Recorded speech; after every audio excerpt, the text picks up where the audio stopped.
Hello, everyone, and welcome to the best and worst of Walt Disney World, brought to you by Dreams Unlimited Travel, experts at helping you plan your next Disney vacation. Visit them on the web at dreamsunlimitedtravel.com. And if you book with them, you help support the show, and you'll get to see plenty of content continue to come out here. So just consider them on your next vacation. I am your host, Ryno Clavin, and in this week's episode, I am joined by Deni Sunderly. Hi there. It's just the two of us this week, so we're going to do something a little fun. I thought I kind of went back and scrolled through the old episodes to make sure I hadn't done this before, because we've talked about like Deni's favorite attractions, my favorite attractions, whoever's been on the show's favorite attractions, and like favorite this, favorite that, but we never just talk about just some of our best like memories that we have at Disney. And I know a couple weeks ago we brought up nostalgia, how that can be both good and bad, and I do feel like nostalgia is rooted in good times and good memories. So like for some people out there who watch or listen, like maybe you don't know why it is that we love Disney so much. So I just thought it would be a nice little walk down memory lane, especially in this time when everything's kind of so crazy and up in the air, and just some sharing time. Cher is fine too. We can listen to some Cher while we do this. I'm fine. That would be great. A little Sunny and Cher. Yes. I got you, babe. But or the beat goes on if you prefer. But Deni, why don't you give me one? Why don't you go first? Ladies first, Oh, thank you so much. I'd be glad to. So I have a little list. I'm a list maker. So and I kind of broke them down into different categories based on what the theme was, or what the overall thing was. And for me, one of the things that bubbles up to the surface for me was just I have two really amazing memories centered around resorts that we were finally getting to stay at. And I've talked before about how my husband and I got to stay at the Contemporary last year, and how cool that was. That was a bucket list. Yeah, I remember that kind of thing. But along with that, 10 years earlier, we got to stay at the Polynesian. So we flew down, the whole family, grandma, grandpa, 2 kids, and the 2 of us. And it was for grandma's. It was one of grandma's big birthdays we were celebrating. I won't say which one, but it was a big one. And we got to stay at the Polynesian, and gosh, when you grow up having, gone past that resort on the monorail time after time after time, to actually get to stay there. Yeah. It was awesome. And so it was one of those things where I'm grabbing the camera as I'm getting off of the Magical Express bus, because I'm realizing I want to remember this moment. And so I have pictures of, I still have them, of the backs of my, of my family members, because they're walking. I'm kind of lagging behind. I'm in, trailing, and I'm taking pictures, and it's all of us walking up to, to the front of the resort with the tiki torches and everything else like that. And that is just, I remember that feeling of, I can't believe I'm here. And wow, okay, and we actually get to stay here for a week. So that is one of my very, very best memories. It's funny how it's like, I don't even know how to describe the feeling for me. It kind of becomes almost like butterflies in your stomach. Like, it's that giddy, like, you're like, okay, I played cool, whatever, and I just, so when I was a kid, we never stayed at the resorts. We always stayed like kind of right off property in some places. My great grandmother, who was with me until 2007, she had a house down here. She'd come and stay with us during the summer for like 3 months, and then we'd always come and see Nana, usually around like February, because in Massachusetts we had that extra week vacation in like February, and it was like not super busy down here, and so we'd come down either like February, sometimes April, and we'd stay with her and then just drive up and stay at one of the off-property things. So then when I was 18, in my senior year of high school, back when grad night was still like a big thing, and it was at the Magic Kingdom, so I had never been on an airplane at this point, and and my mom's best friend was actually my advisor in my senior class advisor for a student council, student government, and I was all involved in all that stuff. But any senior was welcome to come on this trip, and so it was a big trip, because my first airplane trip, and I remember I will leave the name out so that in the event that she were to get in trouble or anything, my mom's friend pulled me aside and gave me something right before we got on the airplane to be like, this will help. I don't remember what it was. I just remember it being like, my mentality, and this is terrible, is if I'm going down with like 30 people that I've grown up with, and we'll do it together. And I remember it was kind of a blur for whatever reason, but I remember this is the first time I stayed at a resort, and we stayed at Caribbean Beach. So whenever people like hark on Caribbean Beach, sometimes I'm always like, wow, that's my first it's weird. I remember being on that bus coming from the airport to here, and I don't think it was like Magical Express or anything like that. I think it was just like a chartered bus, and I remember it was Kelly Clarkson's Miss Independent started playing on the radio just when coming there, and that was really big. And American Idol, that was the first season of American Idol, so this is just right after that. And I remember like turning in and like that song's playing, and I remember that feeling of coming here, and then we found our rooms, and it was that we had just the right number of, obviously the boys didn't stay in the girls' rooms, which, obviously for me at 18, I was like, I don't care.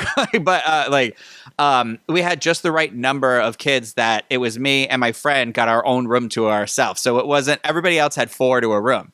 And so that was cool. And I thought, oh, these beds are so luxurious and comfortable. And and I remember it was the coolest feeling to walk out of your room and then just go to the side and see the pool and be like, oh, there are 20 classmates hanging out in this pool. And it was like being in this movie, but it was also really cool because I had been coming to Disney my whole life and we'd never come with friends or anything like that. So this was this experience that I was now sharing with my peers.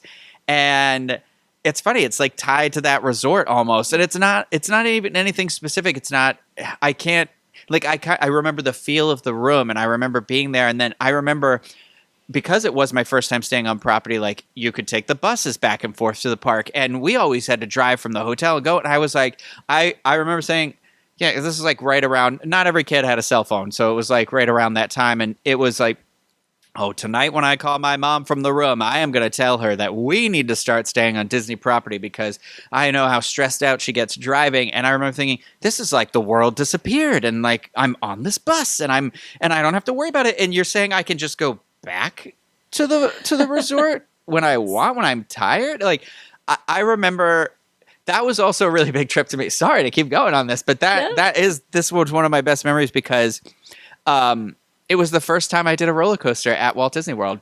It was on actual grad night. They let us in a special entrance through Tomorrowland, and I remember the first thing we did is everybody was running over to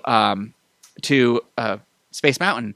And I was oh no, I don't know how to tell everyone I'm too much of a wimp to do this. And I just kind of kept going through. And that was the first time I'd ever been through the queue. Because I do have another great memory with my grandmother. And it was when my brother and because my grandparents used to always be the one to take us. Even if my mom couldn't, we'd go down with grandma and grandpa. And when grandpa and my brother Mike would go on, grandma and I would sit and people watch. So I remember, it's you pass that bench and you're this is where I was last time with grandma and we just watched people. And then today I'm taking the plunge and I'm going where grandpa went and I went down that tunnel. I remember thinking, oh my God, this is the longest hallway I have ever been in. Should I turn around and run out now or whatever? And we did it and it was fun. It was scary. It was intense. And then it was later we went on Thunder Mountain and I can't believe I did that either. And it was just this whole thing, and they had these concerts going on, and I was really into Daniel Bedingfield, who was really popular at that time because he had the Gotta Get Through This song, and he was a performer there, and I got to be right up against the stage, and he did one of these, the fist bumps, and it was this whole experience that it was all so special.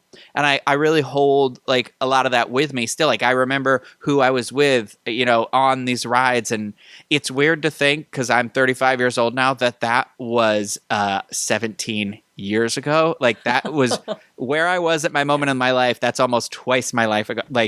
That's insane to me. And it's crazy that you can also go back to Disney and some of it, it changes over time, but some of it still has that through line to get you there. I don't know.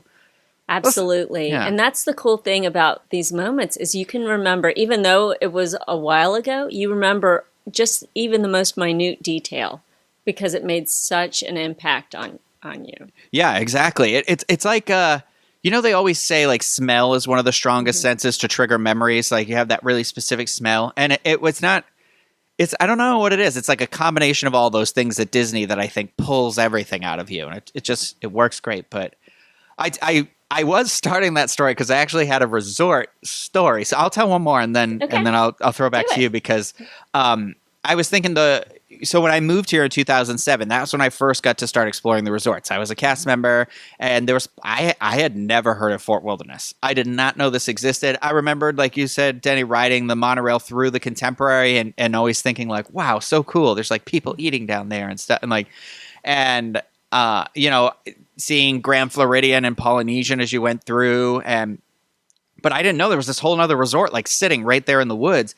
And so when I started going there and like I got to say Hoop-Dee-Doo, I got to do Hoop-Dee-Doo, and I like when my mom like came down for I believe it was for my no, it wasn't for my graduation. That was my graduation from college was in 2014. It was the year before. It was like either 2012 or 2013. My mom had decided she was going to drive down because I told her, oh, there's a resort nearby that you can park the camper at, and it's pretty inexpensive. And so she stayed at. That was her first. That wasn't her first stay because I had put her up in like Port Orleans or somewhere one other time, but it was nothing spectacular for her. And that was her first like stay with her and her husband, my stepfather, and they loved it. My mom was like, "Oh, somebody let me in their cabin," and I'm thinking, like, "Are you just wandering the grounds out What here, are like you knocking on doing?" doors?" Yeah, like, and she was talking about next time we're doing the cabin. I want to do a cabin. So in 2014, we rented the cabin. My brother came down with my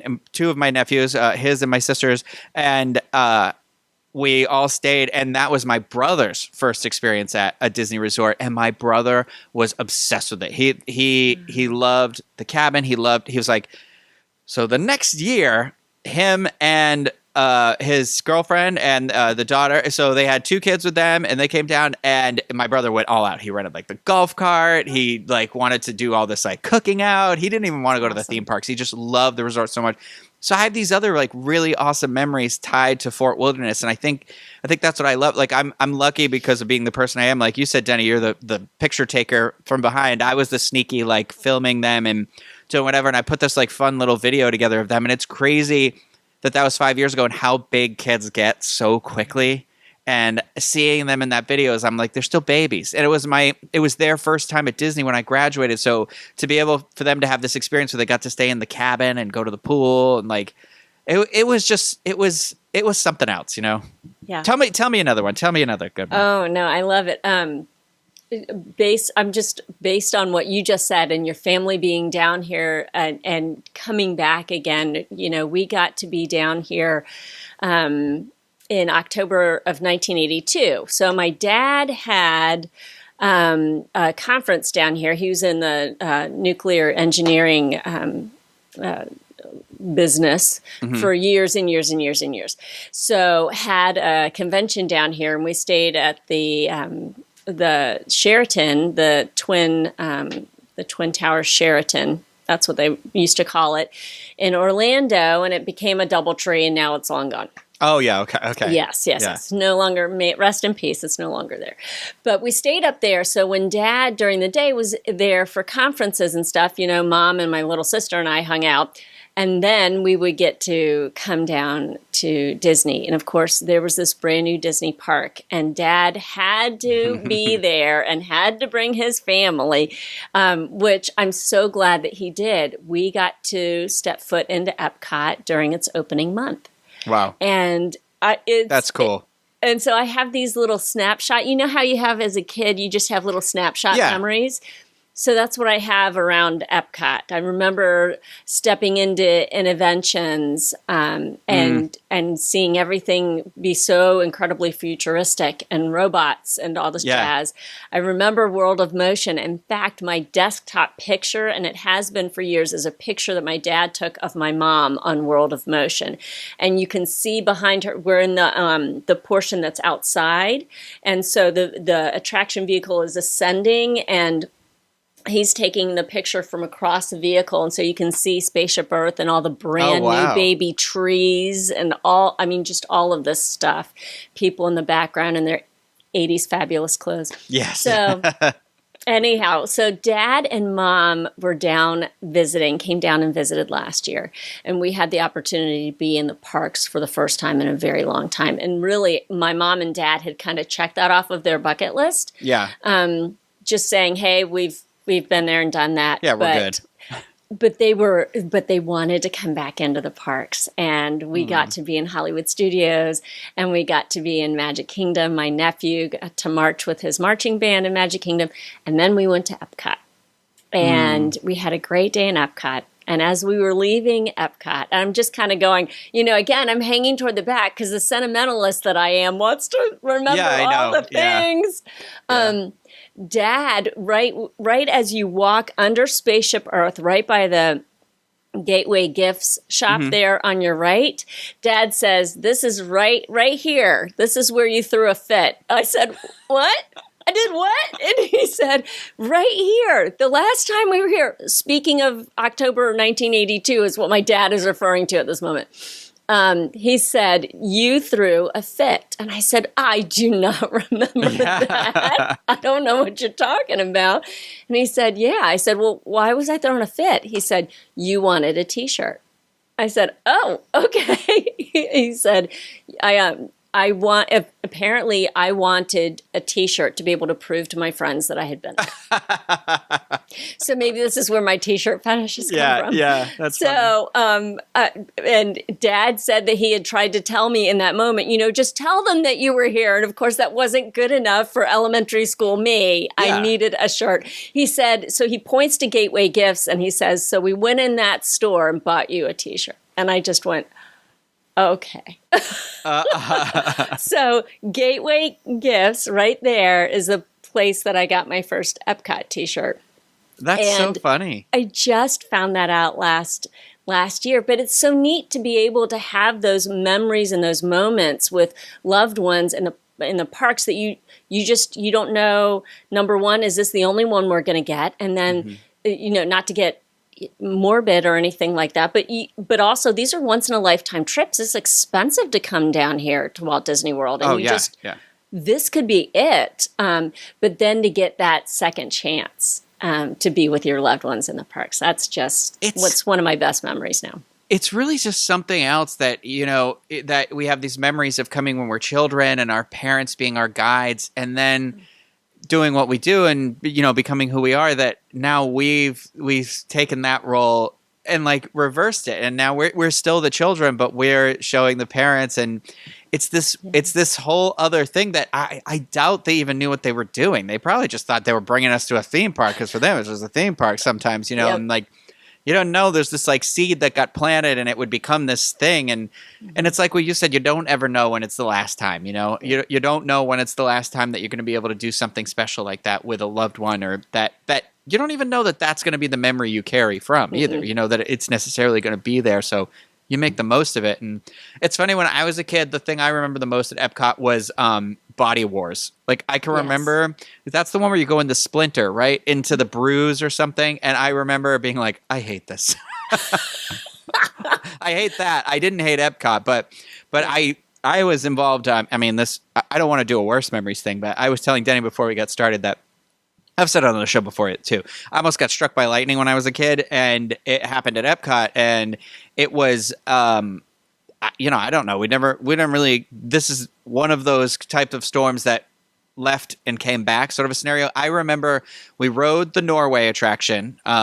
Maelstrom, was that what it was called? Yep. And I remember we got out at the exit, and you just it was like a curtain. And so you couldn't see. The rain was so thick. And I remember we went to go see Captain EO because it was still new at that time. And I remember sitting front row with the glasses and being that's cool. on off the whole time, and being like, what is that really? And when we came out, one of the, the water, the fountain that catches the water, it was on fire. It was smoking. So lightning must have struck somewhere around there. There was some sort of electrical problem or something, but I remember it being smoking, and then being okay, everyone, let's go. And then we went into what is the land, I guess now. I don't know if the attraction was the land then or what it was, but where basically like I remember being very adamant. I think I also threw a fit about something because I really wanted the duck bill. Because Mighty Ducks had been like really big, and I was like, oh, it reminds me of Mighty Ducks. I want this duck bill, and like it wasn't in there, and we're like, okay, we'll make one more attempt to go. And I remember like running, and then they weren't like letting people.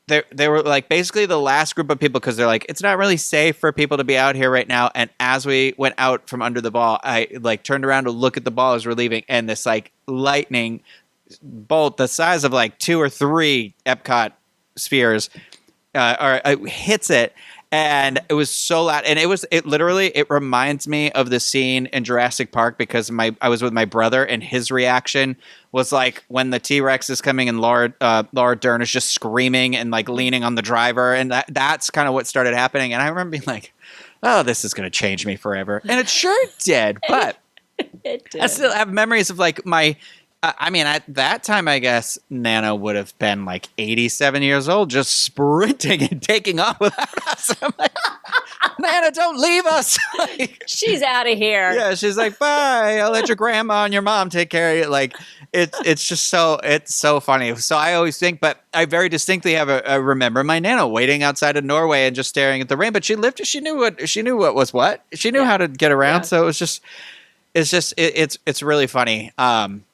I was going to have another memory, and I've got a couple that I've had since I started with the disc. Like, cool. I will tell you the event we've done a couple of Give Kids the World, like the big events here, and the one that I did at Baseline Tap House, I think was really kind of special because I feel like the stars aligned in a weird way where it was like raining right before that. And I'm like, oh no, this isn't going to work. And it's going to be whatever. But it basically cleared out Baseline Tap House. So it was just the servers. And we went in, and so many people came to say hello. And it's like, it's emotional because I always say this is kind of a one-way street. Like, unless you, so, I know Deni means it. I mean it. When you stop and say hello to us, it does mean a lot because the feedback we get when people decide to speak up on the internet, a lot of times it can be generally negative. I feel like not always. I mean, there's a lot of great things that people say, but people use the anonymity to kind of bring the worst of themselves to the surface. So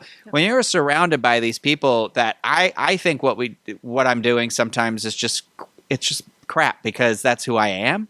And that's just my own problem. And I never can be like, it's a self-confidence. So when we meet people and they say hello and like, which I love, and I love hearing other people's stories. I love when people take that time to stop you and share their personal stories. And I get so invested in people, and it's emotional. It's a lot, Oh, absolutely. For the Dreams 20th event that we just did last year, I have a picture.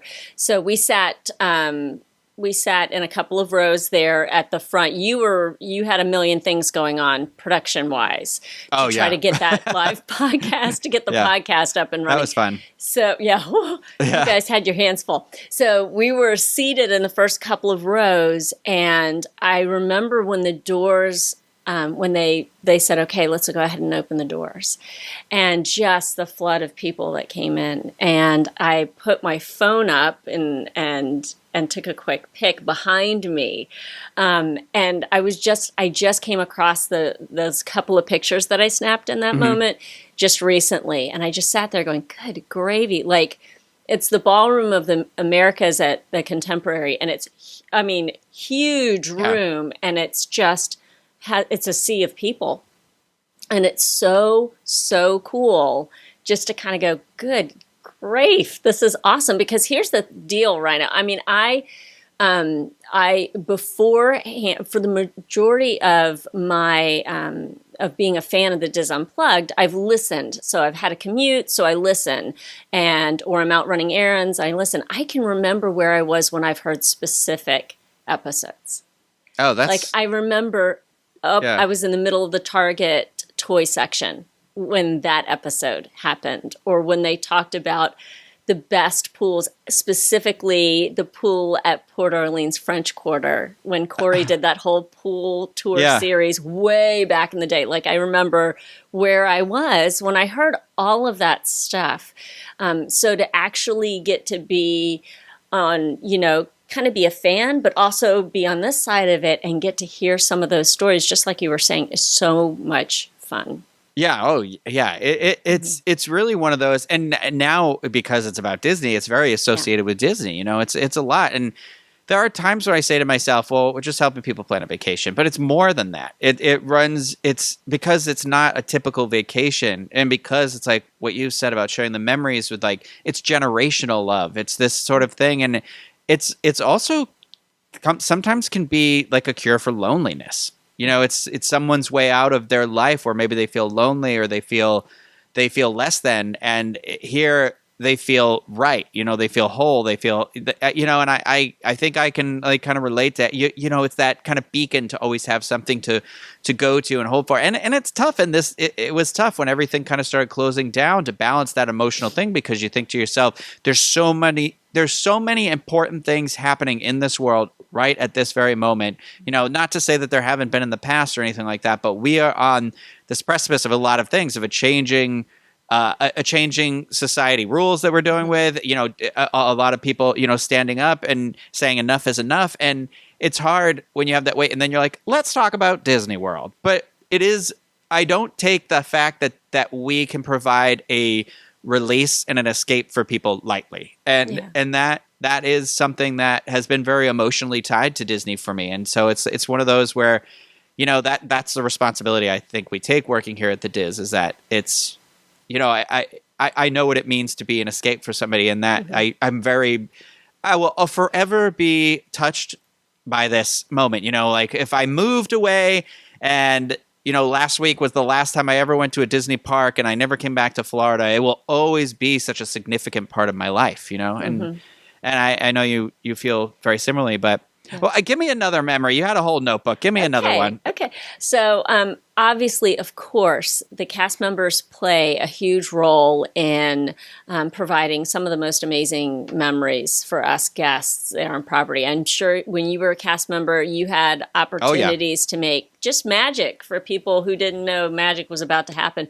So when our son Cameron was tall enough, we got him on the Tower of Terror, and of course I love the Tower of Terror. So getting to go on that ride with just all of us was a ton of fun.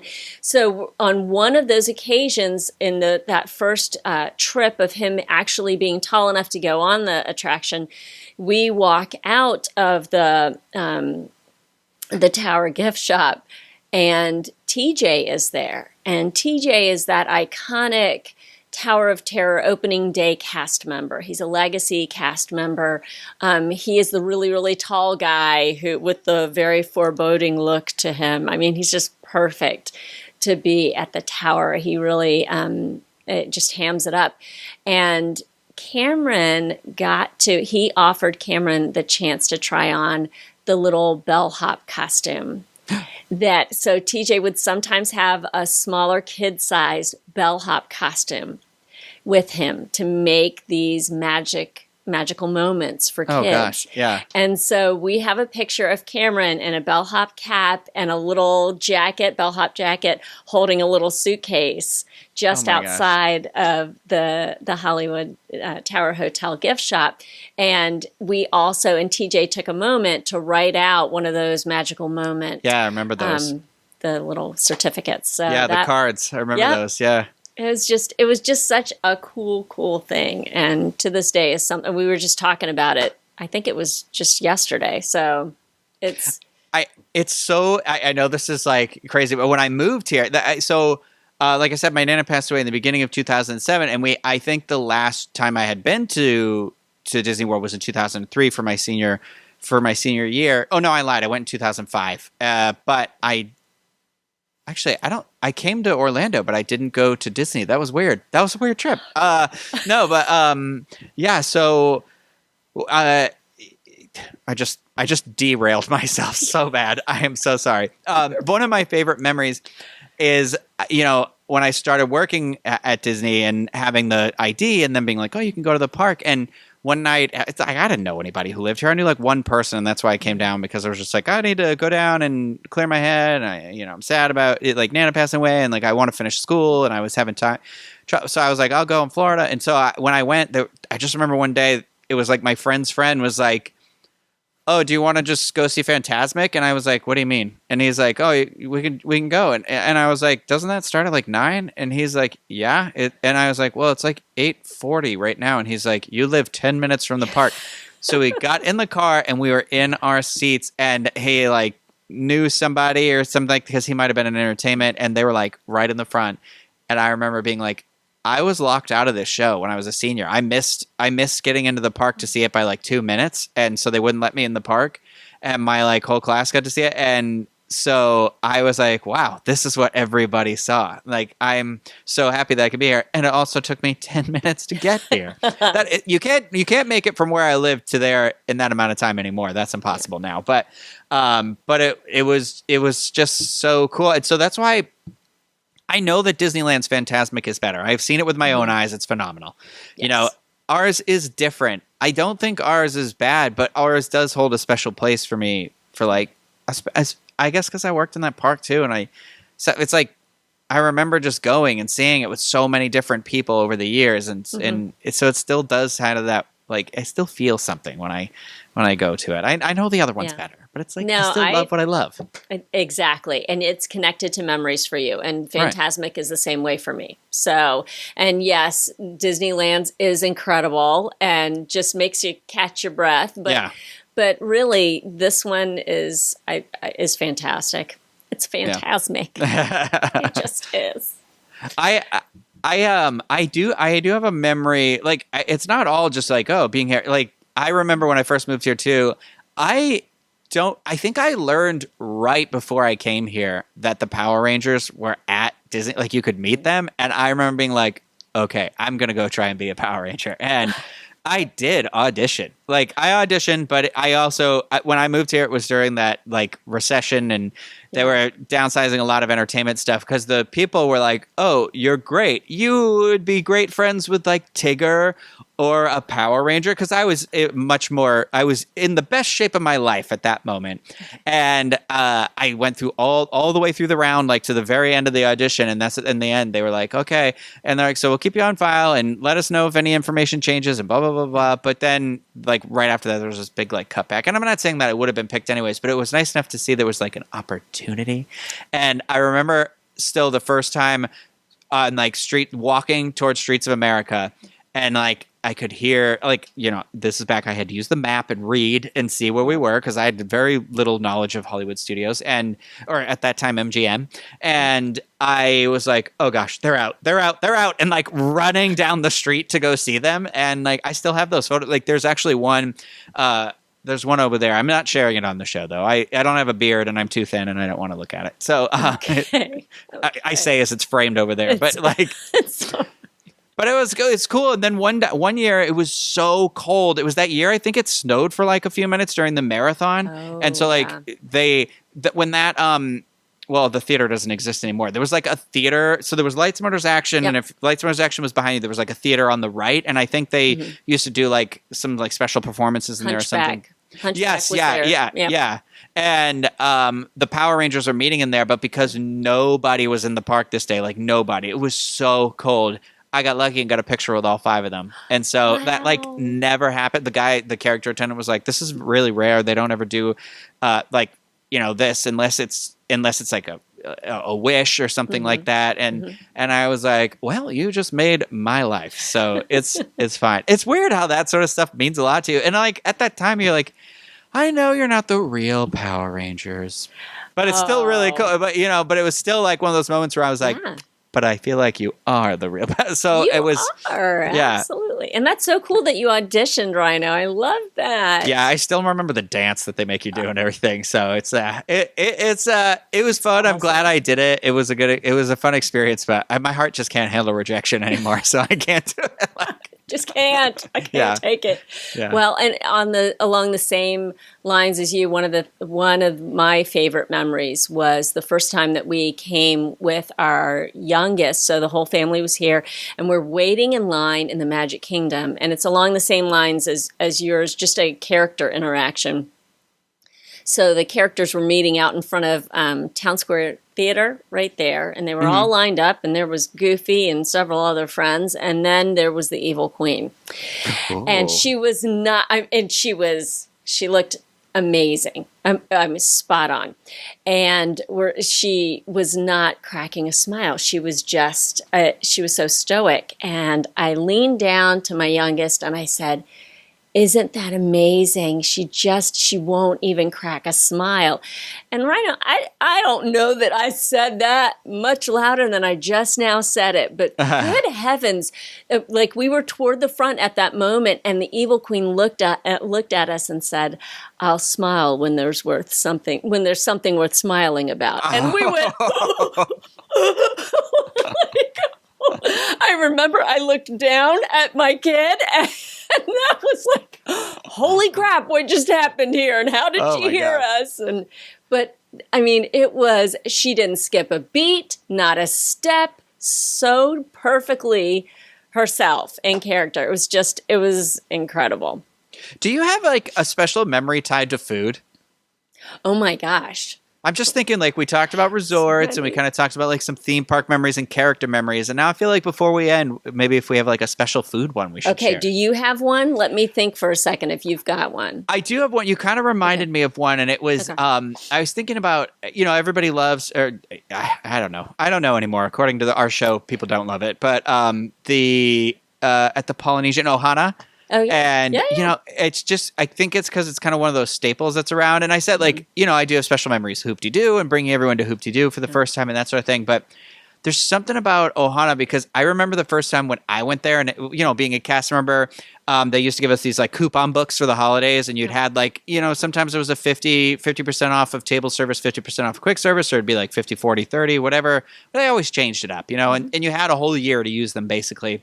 And my friend at that time, when she was like, "We're going to go to Ohana and use it," because this is back when you used to be able to do that. They stopped letting you do that after a while, but because I think it just got way too popular. But, and I was like, "I don't even know what that is." And she's like, "It's at the Polynesian." And I said, "I don't even know where that is." Like, I was that bad about it. And I remember going and just eating so much, but it was like everything was so good. But I'll tell you, it's that something is magical about the bread pudding. And I brought my mom and my stepdad there on their first trip when they visited me after I moved here. And it was my aunt and my cousin. And I don't know, they just decided they were going to come down for a trip, and they like took the train down all the way from Massachusetts and all that. And it was their first time there, and I helped get them set up in a resort and all that stuff. And we went to dinner this one night, and we went to Ohana, and my Aunt Diane, she loved that dessert so much. And the chef, the server, was like, "Oh, I'll get you the recipe." And he came out and gave her the recipe, and she like would make that for me all the time. She hasn't made it the last like time or two, and I keep bringing it up every time I'm there now because she says it's a lot of work, and I'm like, "You used to make this every time I'd come home." But the best part is Diane doesn't burn off all the rum that's in it, so it's a little boozy. You open it up and you're like, "Don't light a match anywhere around here." But it's just like, I think about that bread pudding, and it's like, it's not just, it's like, it's the memory of her. It's the memory of sitting there with my mom. It was the memory, like, I had an anniversary dinner there, and I didn't even plan it this way. We got sat at a window and the fireworks went off and stuff like that. And I'm not a big romantic person, but I was like, nailed it. Like, that was all me. I tried to play it like, yeah, I planned this. But of course you did. It's just something about that. Like, when I just think about that dessert, it's like the dessert could taste like nothing, but it's all the memories that are what give me that full flavor of it, and it's this weird all tied together sense that I love it. I love it. No, I'm there with you. I all the snacks that that some people may be like, "Oh, dude, you can get those in the grocery store now." Like a Mickey bar is my favorite. Not the same. It's not the same, and that's what I've heard. Like I've passed by them in the store because I know they're not the same. So I love all the rudimentary snacks. Those are all my favorite. I've said it time and time again. A hot fudge sundae is my favorite, but along with the Mickey bars. But one, just getting to the France Pavilion. I love the France Pavilion, and I know I say I love a lot, but I really do. I enjoy it greatly. And so getting to actually dine at Monsieur Paul was an amazing moment. It was a couple of years ago. It was the year that we had the big eclipse. I remember. That was our anniversary. And so we got to stay at the boardwalk, and it was our first time staying at the boardwalk, which, by the way, is fantastic. Yeah. Oh my gosh. It's the most amazing resort. But so we had the reservation for Monsieur Paul. We brought our fancy clothes because you got to get fancy. I know, right? We wanted to. And I brought my pretty dress that I wear whenever I'm going to something fancy. And my heels, and because you don't have to walk very far, you're just walking from the boardwalk into the France Pavilion. That's the beauty of that resort. I love that. Yeah. So we got all dolled up and went on in, and as we're walking over the bridge to the France Pavilion, another guest comes up behind my husband and says, you two are the loveliest people in the park tonight. Like, just little thing. And then you get to go up the steps up to Monsieur Paul. And it's just kind of this hush-hush moment. And it was neat to be able to finally go, yay, we get to go up the steps and we get to see what's up there. And we had a table by the window, and the food was amazing. And I know sometimes it gets mixed reviews here on the Diz. I loved it. It could do nothing wrong. It was perfect. It was everything I wanted it to be. So that is one of my very, very favorite memories involving food. That being said, what I prefaced it with was, I still love Mickey bars. Like, that's my favorite dessert. Give me all the basic snacks, Walt Disney World snacks. I want them all because they're all fantastic. I'd say, like, with the Mickey bars, it's not the same when you're able to eat it in your own air-conditioned house. You have to be, like, struggling to not have it fall apart onto your clothes and look a mess while you're in the park, and, like, debate, how do I take the next bite? You know, it's like a challenge there. With it is. And it's weird how much some days you just, like, I want the theme park popcorn. Yeah. It's literally popcorn, but you're just like, there's something about it when it comes out and it comes in a little cardboard box. I'm a sucker for old, like, that old style of serving treats to you in that sort of manner. I love it. I don't know. Well, Deni, thank you for taking this stroll down memory lane with me. This was fun. Thank you, Ryno. It was fun. I think that Deni would agree with me, but we'd love to hear some of your best memories of Walt Disney World. So if you're watching this on YouTube, please feel free to leave some comments below this video. And again, if you are planning a trip in the future to Walt Disney World, why don't you consider using Dreams Unlimited Travel? The experts over there can get you started. And if anything happens, they handle it for you. That's the number one thing right now where I'm just like, this is great. I told somebody about it today where I was like, if a hotel's not going to open when it's supposed to, or there's something, that's not your headache. That is somebody else's. And it doesn't cost you any extra to not have that headache. So consider using them. And I think that's going to do it for this episode. But we will be back with another episode of the best and worst of Walt Disney World. Bye, everyone.